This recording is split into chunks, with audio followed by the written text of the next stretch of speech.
Hello, and welcome to Sobercast, where we provide AA speaker meetings and workshops in podcast format. We're an ad-free podcast, and if you enjoy listening, please help us be self-supporting by visiting Sobercast.com, look for the donate link, and drop $1 or $2 into our virtual basket. We hope you enjoy the podcast. Have a great day. I'm Chief, and I'm an alcoholic. You know, I'm very grateful for being here to begin with.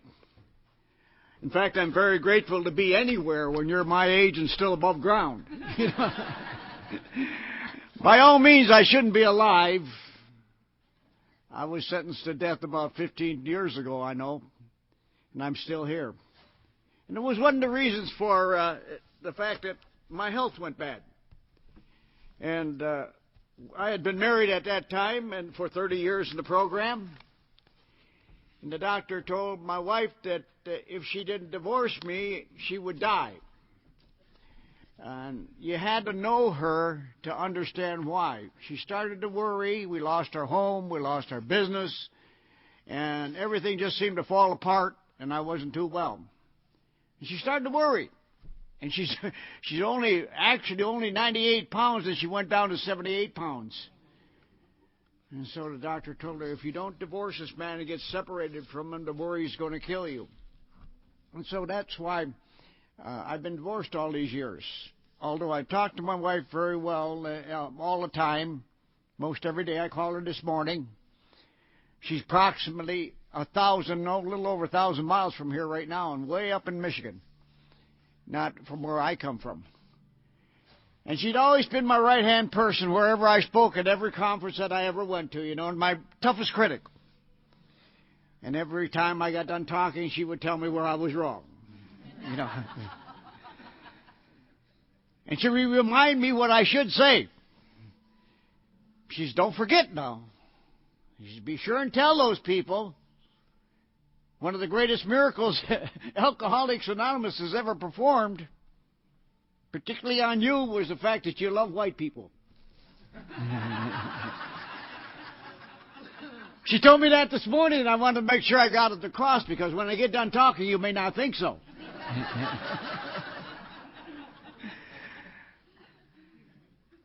When I came here, you know, I was scared. We was talking this morning, you know, I had no intentions of going to Alcoholics Anonymous. I'd never heard of it. Oh, I might have heard of it somewhere down the line.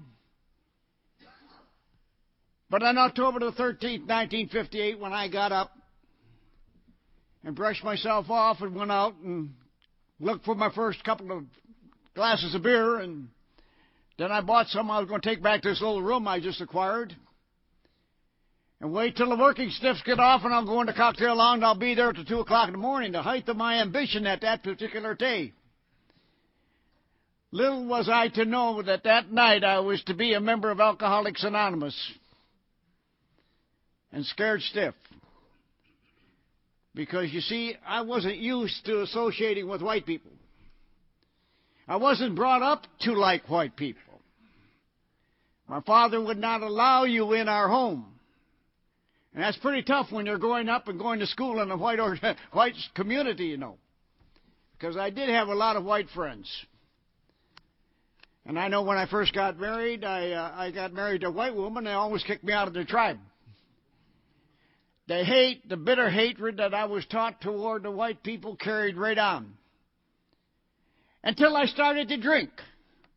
And once I started to drink, I could tolerate you people. Got along with you just fine, you know. You have to be raised as an Indian to understand what you did to me for many years. As I was growing up, you'd always tell me and my family, you feed an Indian firewater and he goes nuts. And you know, I thought that when I get old enough, I am going to prove that they are wrong. First of all, I won't drink. But then when I got started drinking, I thought, well, I will prove to them that I can drink just like a white person. You know? And I tried so hard to do that. And, of course, I progressed in the disease of alcoholism, of which I knew nothing about, and I got in a lot of trouble, and I didn't seem to be able to drink like anybody else. I'm getting kicked out of here, getting kicked out of there, and everywhere else. Nobody wants me. Get out of here, Indian. We don't need you. Even before I hit the door sometimes.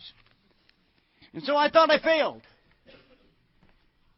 But, you know, on October the 13th, 1958, when I had my last drink and I walked into my first AA meeting, I saw I drank like a lot of white people.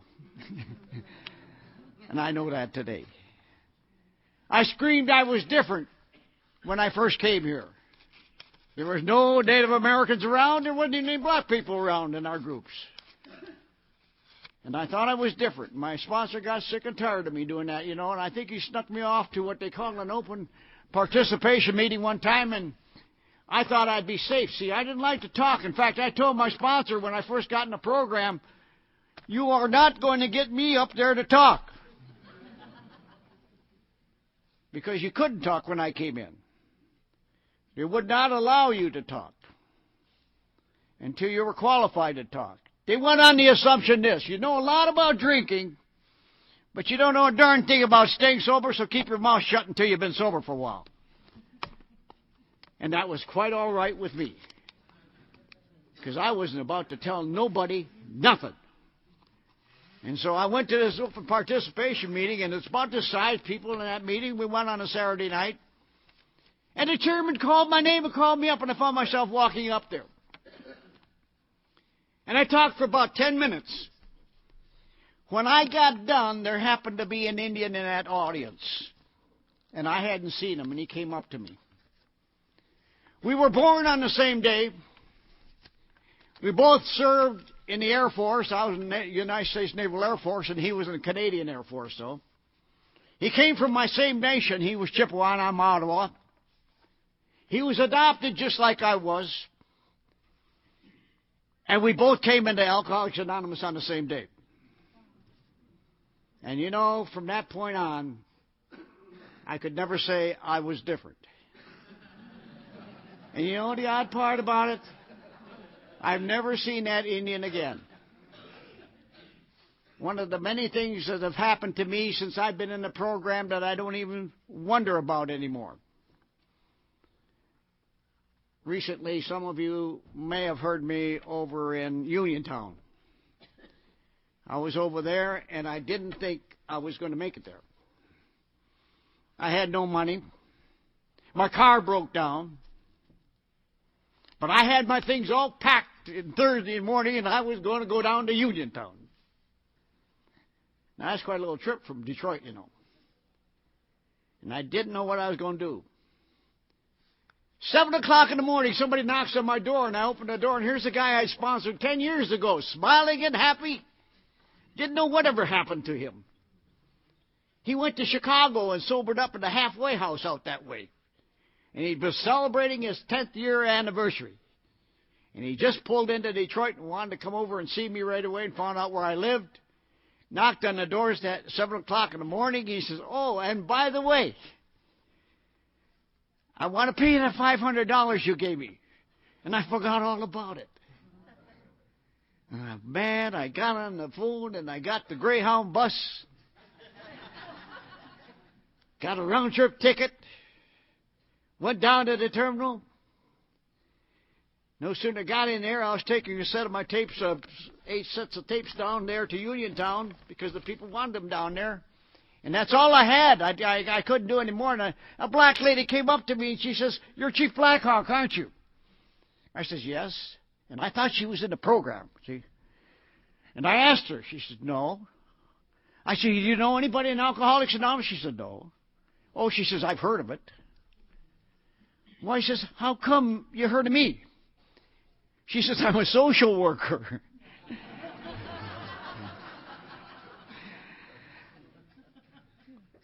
She was going to Cleveland. I was going to Akron. She was on the bus ahead of me. And she she talked me out of a set of tapes. And she canceled her trip on her bus that she was going on and came with me. We just had a ball going. I haven't been on a Greyhound bus in 30 years. And I'll tell you, I had a ball. All the way there and all the way back. I just enjoyed it thoroughly. You know, since I came to this program, I honestly believe that God will take care of me no matter whatever happens to me. He has as long as I do His work well. The big book tells me that. Stay close to God and do His work well. And I honestly believe that. Many, many things have happened to me, particularly when I was married.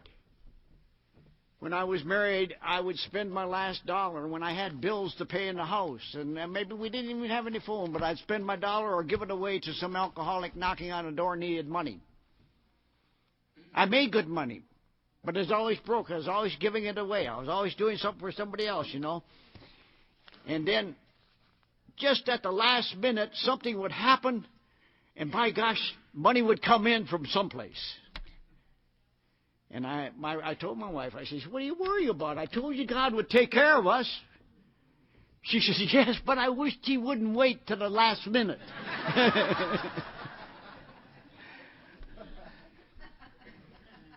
One day at a time. The most beautiful thing I ever ran into was one day at a time. When I came to Alcoholics Anonymous, they came and got you. You could not walk in AA.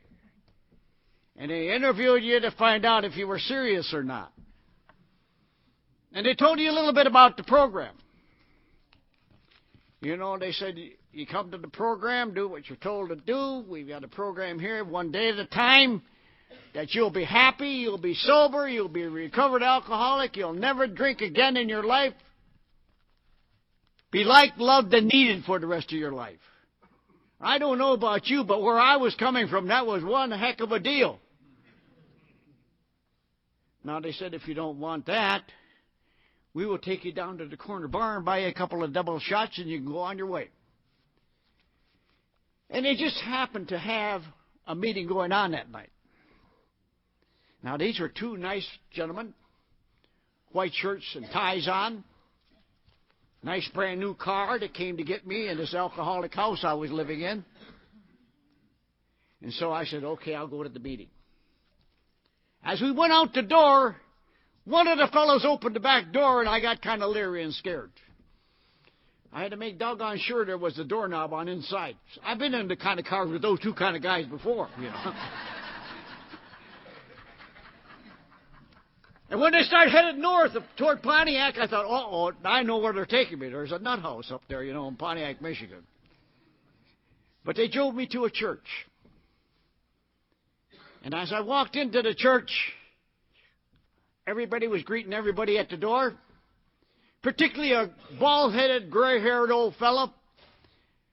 Grabbed my hand, shook it like crazy, and he says, you know what? You're the biggest phony that ever walked through the doors of Alcoholics Anonymous. I could have killed him right then and there. First resentment in AA. Carried it for 3 years. I couldn't get away from him. I'd never seen a 6-year-old man have such a strong grip. I just couldn't get away from him. I went down, and he took me into a room with as many people you got here. And then when I walked in the room, way from the back of the corner, some guy hollers out, hey, Indian, I've been waiting for you for 5 years, and everybody, white eyes, turned at me, and I could have fell right through the floor. But I was glad to see him. He was the fellow I drank with. He was the fellow that was going to be assigned to me as a sponsor. And that's what we do in our group. You don't got a sponsor, you have one when you leave our group. If you're brand new, we give you one. I believe in strong sponsorship. That's why I've stayed sober. That's why 3,500 people I've worked with stay sober. I lost 15. I went out to drink. I honestly believe you'll never drink again. Not only drink again, but you'll get happy. And you'll stay that way for the rest of your life, providing you listen to the big book of Alcoholics Anonymous that says, rarely have we seen a person fail.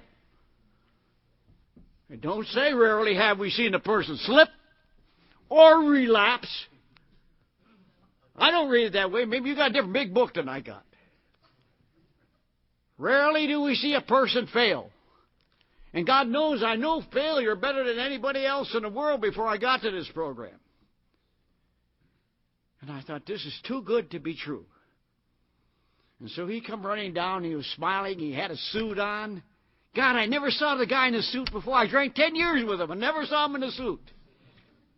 And a white shirt on, and he looked so good. And this was an open lead type meeting that night, too.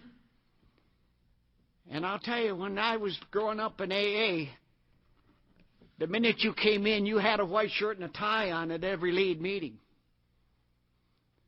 And I didn't have no money when I came. My sponsor says, get it. I got it. I went down to Christian Enterprise. You know, I got me a suit and a 25-cent shirt and nickel tie, and God, I looked like a king, you know, and I felt like a king. I don't know about the rest of you. When I get dressed up, I feel like a king. And I felt good. And the women looked good. You could tell they were women. They had dresses on, you know. And so as a result of it, you know, now that I'm sober, you know, I didn't much care for women when I came to Alcoholics Anonymous, and they told me to stay away from them anyway. Don't get me wrong, I didn't go to men. But actually, all they were good for was to drink. If they had to drink and could buy me a drink, fine, I was friends with them. But now I get sober, you know, and I'm a young man. I was the youngest man in Detroit AA at the time. And the hormones begin to start to bounce off the wall again. And I look at the women, they begin to look a lot better, you know, and I had a hell of an imagination, you know. Where their skirts quit, my eyes kept going.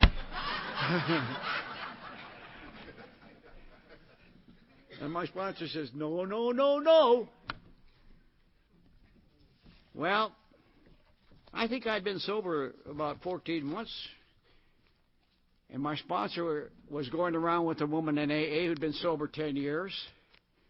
And they were planning on getting married. And so they'd pick me up for meetings. And any time they'd take me any place, they'd say, we got some nice woman over here we want you to meet. And we'd go to dances. And then they said, we want you to meet a world. We're going to this dance so you can meet this. And I called my sponsor and said, wait a minute. When I came to this program, you told me stay away from these women. I says, I'm not stupid. Every time we go to meeting now, you're trying to shove some woman off on me. He says, yeah, but you've been sober over a year now. I think he was getting a little bit worried about me, to be honest with you. And little did he know, I had already started to go with the girl that I was to marry to come into Alcoholics Anonymous. She wasn't in the program yet. But I had sponsored her brother. And she's quite a bit younger than I. And you know, when you sponsor somebody, and I was young, and things were going on, I guess like they are today. I know kids call them relationships. When I was growing up, it's called shacking up. It's still the same damn thing as far as I'm concerned. You know. And she wanted it the first week, and don't think I didn't either. But how can I teach this woman about God and then take her to a motel for the weekend? And I just couldn't do it. I'd had enough AA down me by now. I began to regain some of the principles that I grew up with. And I began to believe there was some kind of a God. And I heard a speaker, the first woman speaker at Alcoholics Anonymous at Founders Day.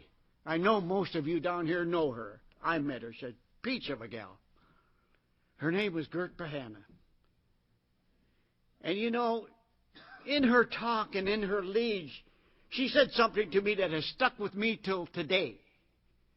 And I give it to my sponsored people every single day. Everything I do and everything I say and every way I act, is it for God or is it for me? And if it's for God, I do it. And if it's for me, I think about it. And you know, ask yourself that, and I will guarantee you, you'll know when you're doing right or when you're doing wrong, just like I do. But sometimes I go ahead and do it anyway. The hell with it. So I don't always live up to it, but sometimes, a lot of times, God steps in the way, you know. And I know before I got married, I got sober one time, and a drinking buddy of mine called me up, and I just bought a brand new sport coat, and I hadn't been running around with normal people, all AA people. You know, forget those people, he says, for crying out loud. Let's go over to Windsor. And we were going over to one of those show bars and stuff, the women around and everything. I thought, gee, it's a pretty good idea. I get all dressed up, ready to go, and ding-a-ling-a-ling-a-ling. AA office calls me. He got his 12-step call for me. I said, oh, no. So, as a result, I'll go on it, and then I'll go over to Windsor. So I ran down to get this guy, and he was sick, real sick. Took a bottle of whiskey in with me, and in those days, that's what we done when we made 12-step calls. If they're that bad, you better get something in them or they're going to die on you. And I called up the only hospital in Michigan or in Detroit area, Brighton Hospital, to get him in. We had to go through a bunch of paperwork and everything else, and I'm looking at my clock, and my buddy's waiting for me, and so I get him out to Brighton Hospital. I finally get him checked in and look at my clock. It's 11:30. It's too late to go anyplace, I go, oh, the hell with it. My buddy boiled the hell out of me. But, I don't care what I do. And once I committed myself to God, He don't let me do a lot of things. And I don't really want to do a lot of things. You know why? Because I'm still here. I'm still above ground. I'm still happy. I've had some major surgery, and in fact, I'm going in as soon as I leave here. I triple bypass, and I had a hell of a time in the hospital. Boy, I really enjoyed it. Press came in, I had a lot of visitors, and everybody knew me around there, and I'm having a real good time, and the night before I get operated on, my surgeon comes in. When you have to talk about being touched by sobriety, the name of my surgeon was Dr. T.P.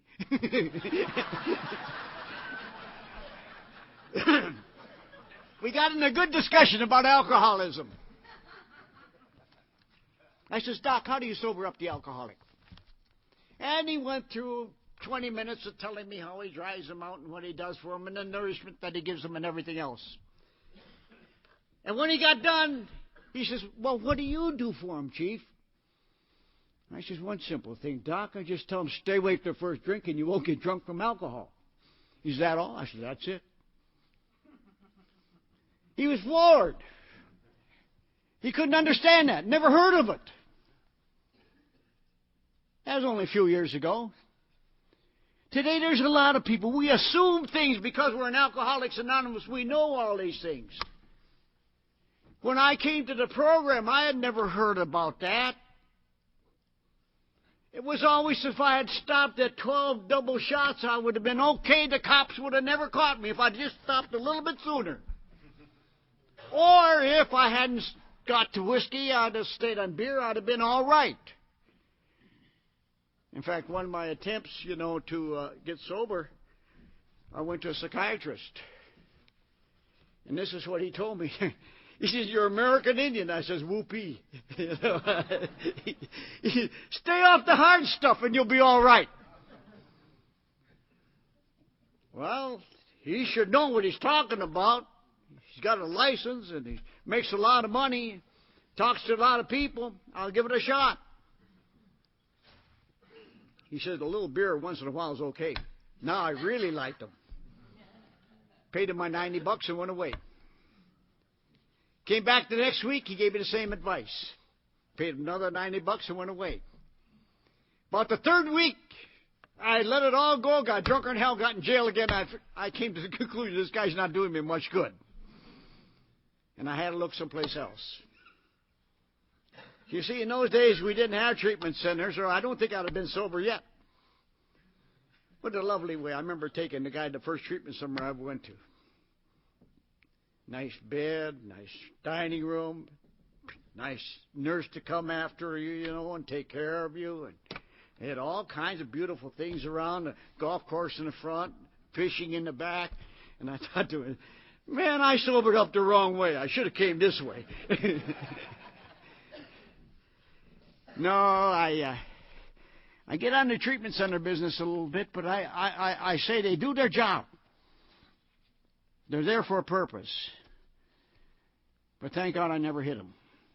Because, knowing me, I shot every angle I could possibly shoot before I come to Alcoholics Anonymous, And I would have worked them over good if I saw they had that kind of a racket, I'll tell you.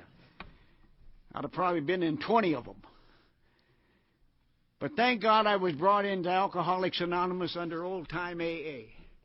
Came in early enough to have the association with Bill Wilson for 6 years. Have the association with the founder of Detroit AA, Archie Trowbridge. In fact, he's in my upline sponsorship. My upline sponsorship goes to Dr. Bob, to Archie Trowbridge, to Howard Terwilliger, to Arnie O.J. and me. And every one of these men stayed sober till the day they died. That's the kind of line of sponsorship I come from, and that's the kind of sponsorship that I build. That's the kind of sponsorship that I tell everybody I sponsor. You come from a good line of sponsorship, and you're going to stay sober. But most of all, you're going to get happy. I wouldn't be standing here tonight if I wasn't happy. And like I say, I've had to go through a lot of things in my sobriety. Particularly a divorce, you know, that I love my wife very well after 30 years. I was going to bring it down. I had it upstairs in my big book. A letter I got from my ex-wife for my birthday. And if you could see that letter, I don't think there's a guy that's divorced gets that kind of letter from his ex-wife. You see, I've been married twice before, and the otherwise sure as hell wouldn't send me a letter like that. And was glad to get rid of me. And I didn't think I was going to be married this time. I honestly didn't, although I wanted to. I was smart enough to realize if I failed at something a couple of more times, man, and I get married again, it's not going to work out, no matter how good it is. And so, like a good AA member, I went to my sponsor. Him and his wife sat me down for 6 hours and said I had a chance of getting married again and it might succeed. And it has. Even though we're divorced, we still like each other. We still have had a good time. She's still sober 2 years behind me. And to me, I'm deeply grateful for that, you know. And grateful to Alcoholics Anonymous and the teachers that I had. I don't know how they ever tolerated me. You know, when you put down the drink, that doesn't mean you change. And I didn't look nice, I didn't smell nice, and I didn't talk nice. You know, when I got in this program the second day, the first day, my sponsor gave me a piece of paper, and he says, here, write down on this exactly what you think's wrong with you and what you hate the most. And only a piece of paper about that big. You don't write too much because we're going to do it again tomorrow. I wrote down that piece of paper. I drink too much, I drink too often, I go to jail. That's all I could understand at that time. What's wrong? The next question was very simple to answer. What do you hate the most? White people. You know. Little did I know I was starting to write a fourth and fifth step, as we do in our group every single day. You see, it's a 24-hour program, and learning to live a philosophy of life will never be obtained on a part-time basis. It has to be repeated every single day. That's what we're talking about when we talk one day at a time. It's not hard. It's not uneasy for me to go to meetings every day. And I got over 40 years, but I figured I could cut a few down anyway, and I only go to 2 a day now. And I'm serious. I teach, I train AAs, put on sponsors, I put on seminars, do a lot of things that are exciting. We take a lot of trips. I just came back from Washington, D.C., visit the president. You know, I walked in the White House just like I am right now. I was out in Kansas City one time in a nice, beautiful little meeting, you know, and a couple of young guys came in and started to make a joke of me dressed up like I was. You see, you white people don't know, as the hereditary chief of the Ottawa Chippewa Nation in Michigan, when I don this stuff, it's an honor to you. As you people do, you do the same thing I do. If you go to a formal function, I know the guys, they put on tuxedos and ascot ties and everything else and dress up. So what's so strange about me dressing up here to honor you for having me here? And I told these people, and I told the audiences, I says, no, That's what happened to me when I walked into your meeting. And these two young fellows are sitting right back there. Stand up, fellows. I said, no, I don't mean here. I mean it's when I was in Kansas City.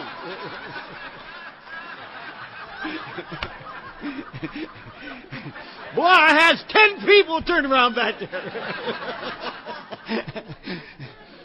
But you know, they stood up, and I told them one simple thing. At lead meetings, at open meetings, this is God's program, and you're working for God. We don't know who's sitting in our audience. They have all kinds of ideas of what an alcoholic is. And all they can believe in is what they see. Don't cheat God. Because if you're like any other alcoholic that I know that has committed himself to working the AA program, he is your employer. Don't cheat him. I've cheated too many employers. But I think I work probably twice as hard as anybody else for one simple fact.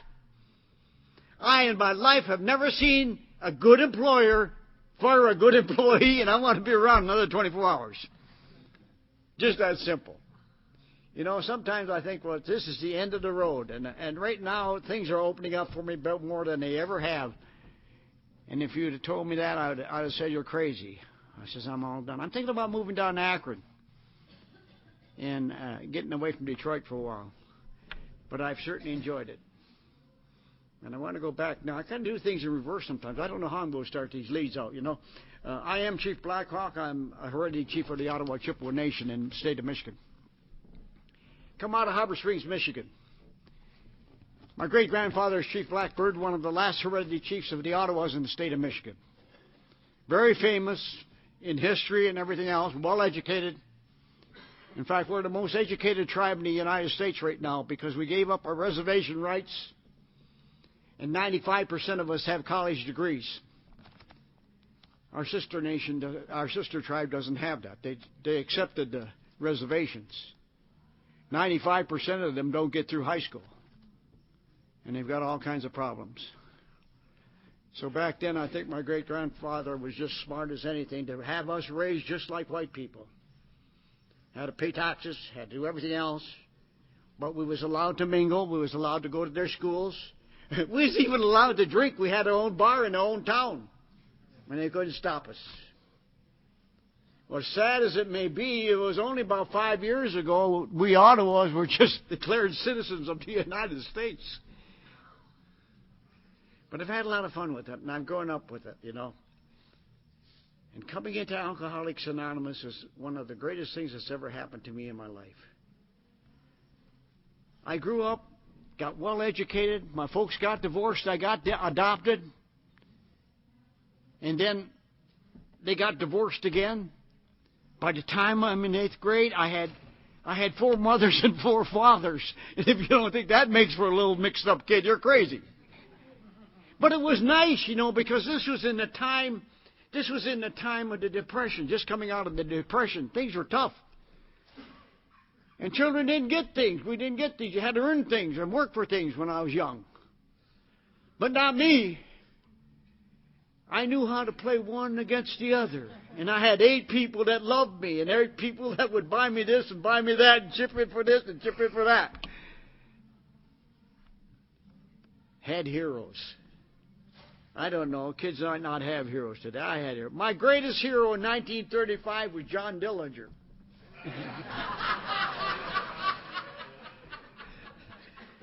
I wanted to grow up to be just like him. And you know I did. On my way down through alcoholism, I joined a criminal family in Detroit. And this was my job. I just come back out of World War II, very bitter. My dad said I had to go to work, of all things, or go back to college. So I went back to work as an insurance man for one simple reason. They make all the money. Insurance men are rich. They don't do nothing. All they do is drive around big cars that make a lot of money. That's the job for me.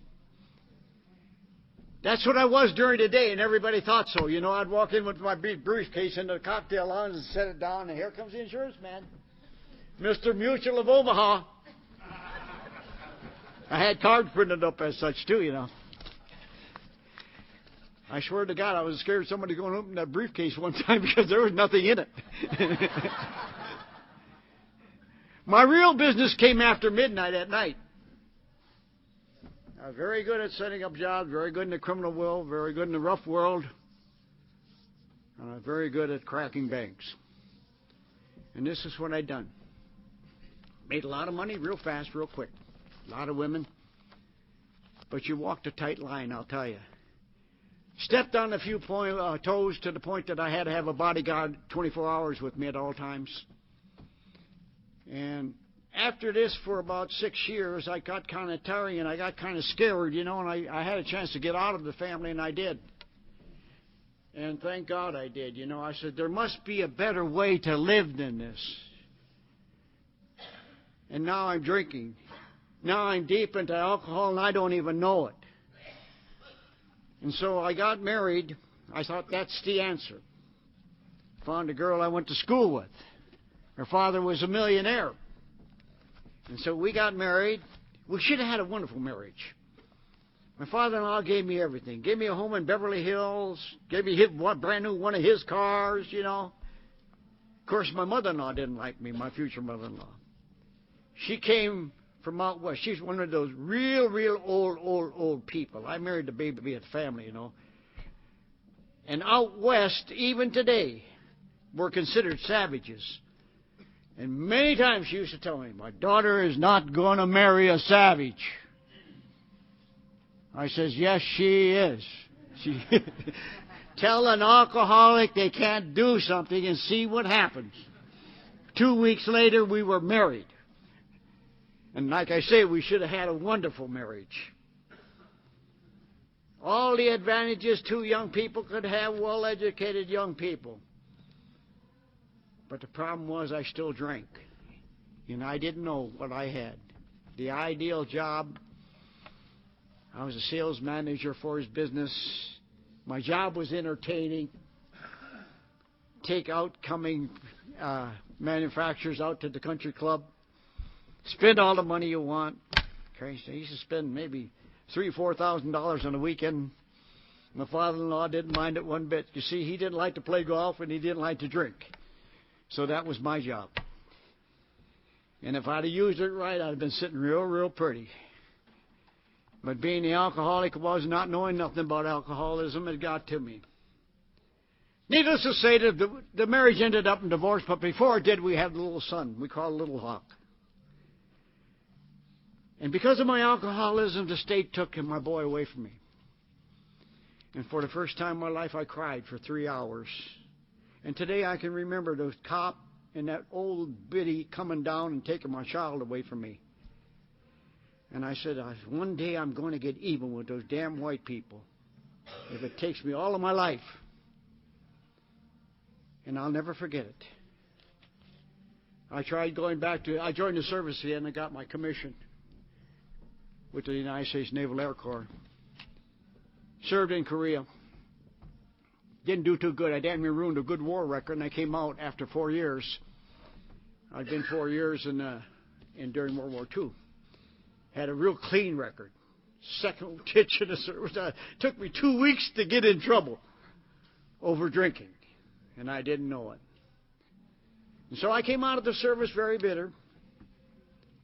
I'd gotten divorced, lost my son, and then I found you lovely women. Yeah, that's what I like about women in AA.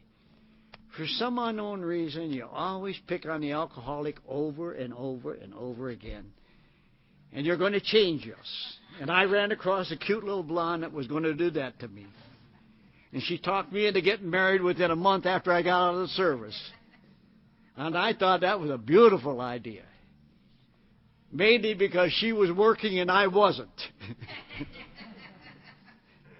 Needless to say, it didn't last too long. I didn't know about these blackout businesses, you know, but it lasted a very short period of time. And I was walking down the street one time, and I seen her, and I tapped her on the shoulder, and I said, Dee, when are you coming home?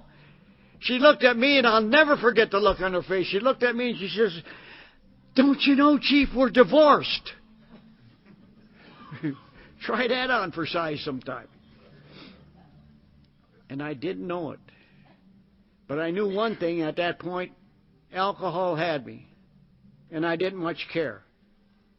If I'm going to drink, I might as well be a good drunk.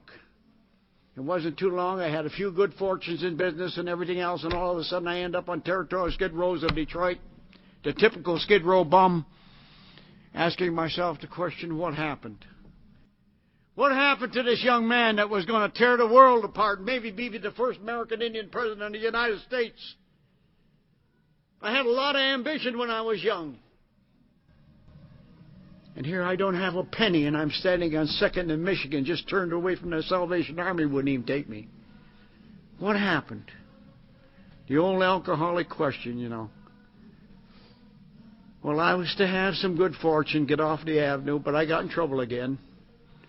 Thrown back in jail, caught for drunk driving. A lot of people today get caught for drunk driving, you know. But when I got caught for the first time drunk driving, this is what they gave me.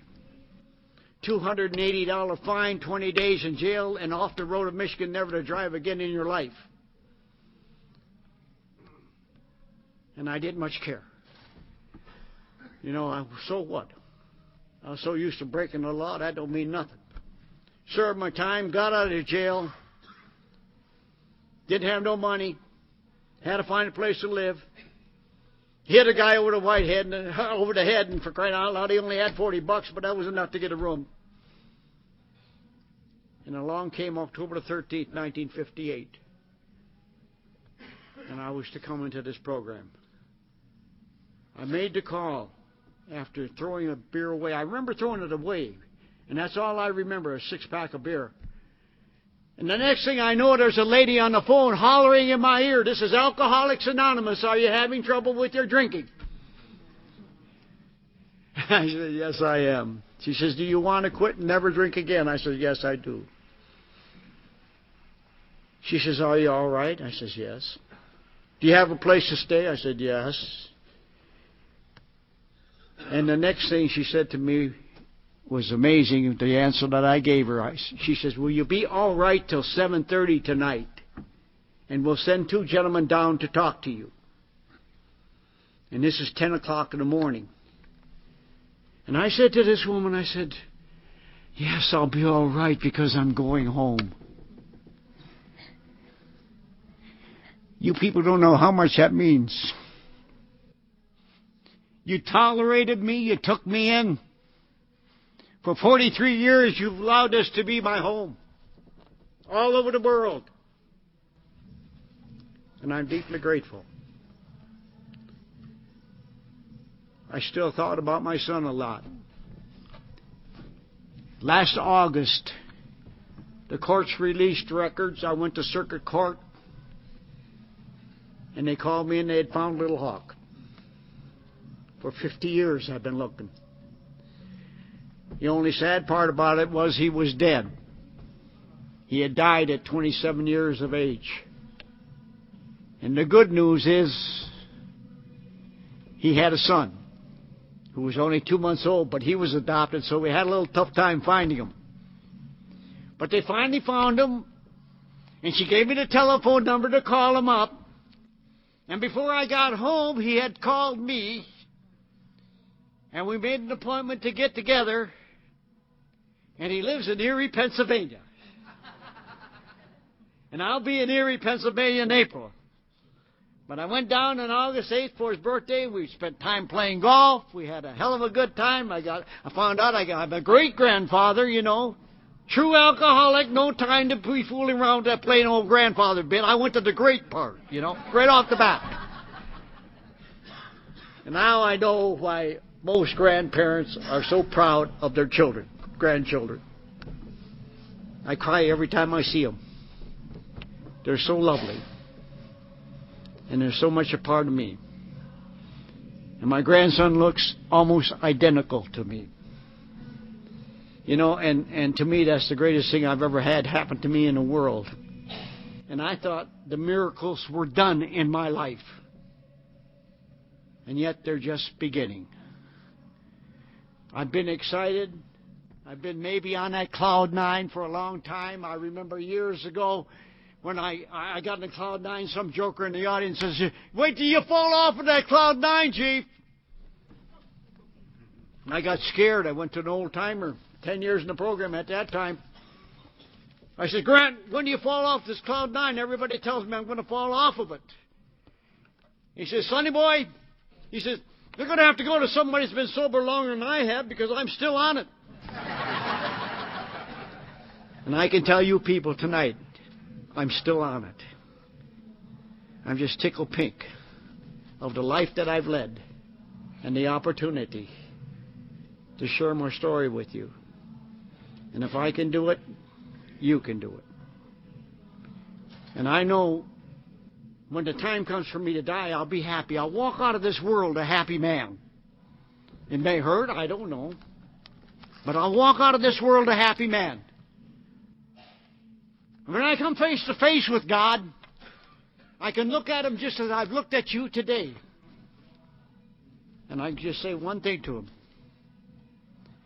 To the best of my ability, I tried. Oh, you're a lovely audience. I've enjoyed your conference, and I hope to see you again. Thank you.